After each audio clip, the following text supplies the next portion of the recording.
So we could say that this is very organic, this farm. Yeah, it is. Yeah. We're prepared to take losses from the insects rather than spray.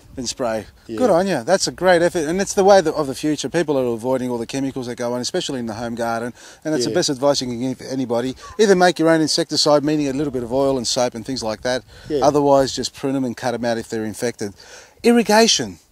I see so much greenery, you possibly couldn't have a problem with irrigation or water. Are you on water restrictions here, or are you exempt? No, we've got our own dams, and the water that we collect over the winter time is what we've got. Yeah. It's quite incredible. We're in the midst of a terrible drought, and none of the dams have got much water in them, and yet the place looks fantastic, doesn't it? It does. You've had a bit of a rainfall here? Not much. No, but it's still green. It's just enough to keep it all nice and green. Yeah, but we are heading for a very hot summer. So how do you irrigate the plants? Okay, well, at the moment, with the shortage of water, we give them surprisingly little water. These trees will be watered through the summertime maybe 4 or 5 times, simply because I haven't got enough water. Okay, but will that be enough just to keep them going for the fruit quality? That'll keep them alive, and that'll get a crop off them.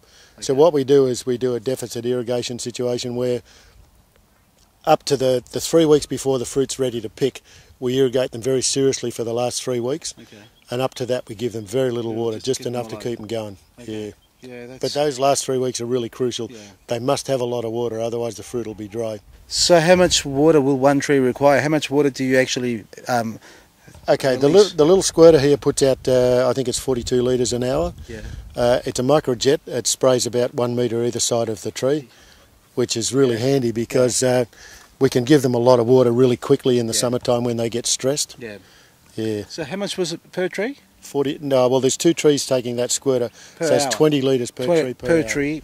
But if you've got one on either side, no, it's actually every second bay. Every second bay, yeah. Okay, every second bay. So 20 litres per round on average. Yeah, well, the spray will go probably all night, so they'll end up with maybe 160 litres between the 2 trees. Okay, where's your dam? The dam's 50 metres that way. Yeah, gee, I wish this dam was full. We're in the midst of a pretty big drought, as everybody in Melbourne knows. It's just, it rains regularly, but we're not getting any runoff at all. Yeah. And at the moment we have about 20% of the water that we need for the summer. Ooh. And the way things are going, it doesn't look like we're going to get any more.